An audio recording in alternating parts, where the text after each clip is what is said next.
বিনিয়োগের মন্দাবাজারে সরকারের ইশতেহারে ছিল ১৮ মাসের মধ্যে ১ কোটি কর্মসংস্থান তৈরি। নানা চ্যালেঞ্জের সঙ্গে মধ্যপ্রাচ্যকে ঘিরে চলমান যুদ্ধ পরিস্থিতি এই চ্যালেঞ্জ বাড়িয়ে তুললেও পিছিয়ে আসেনি সরকার।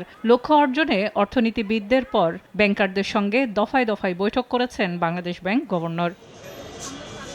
সোমবার বৈঠক শেষে বাংলাদেশ অ্যাসোসিয়েশন অফ ব্যাংক বিএবির চেয়ারম্যান জানান, কর্মসংস্থান তৈরিতে সরকারের পাশে থাকবে ব্যাংকগুলো। তবে রেমিটেন্স প্রবাহ ঠিক রাখতে মধ্যপ্রাচ্যের প্রবাসী শ্রমিকদের কাজের নিশ্চয়তা থাকতে হবে। এরা গভর্নমেন্টও কমিট করছে যে 1 বছরের মধ্যে 1 কোটি জব ক্রিয়েট করবে। এটা টিমেন্ডার জব, তার জন্য সবারই সহযোগিতা দরকার। তাহলে আমরা করলে হবে না আর কি। তো আমরা ব্যাংকার হিসেবে যতটুকু করা দরকার ডেফিনেটলি আমরা করবো, সাস্টেনেবল ম্যানার অফ কোর্স।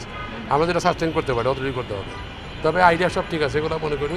তবে এটা কাজ করতে হবে সবাই, তবেই আমরা we can create more job for the people.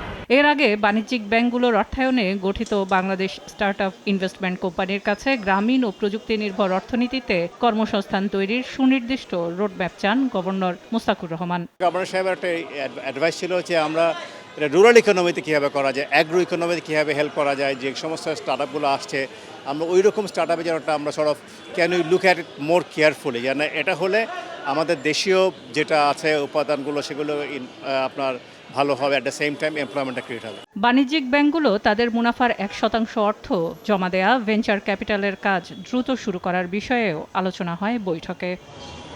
সেলিয়া Sultana, সময় সংবাদ, ঢাকা।